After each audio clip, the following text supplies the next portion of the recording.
మా అబ్బాయికి ఇప్పుడు పట్టంలో పాస్బుక్ ఉంది, పొలం రిజిస్టర్ చేయించను, అన్నీ ఉన్నాయి.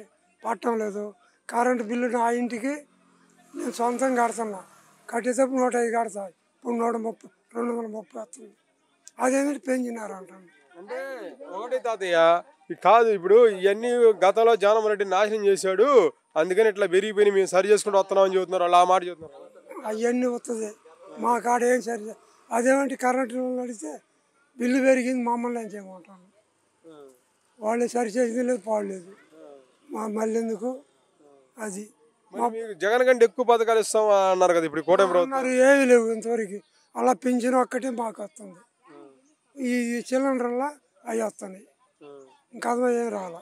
మళ్ళీ ఎందుకు చెప్పదు. మిగతా ఇవి చిన్నగా ఇప్పుడే కొత్త ప్రభుత్వం నూతనంగా ఏర్పడింది, జగన్ అంతా నాశనం చేశారు కాబట్టి మేము సరి చేసుకుంటున్నారు. ఇప్పుడు వచ్చే నెలలో అమ్మఒడి ఇస్తామన్నారు, ఇది నెలలో మరి పింఛన్ ఇస్తామన్నారు, ఇది రైతు భరోసాలో ఇస్తామన్నారు. అవి ఇస్తారో సత్తారో మనకు తెలియదు.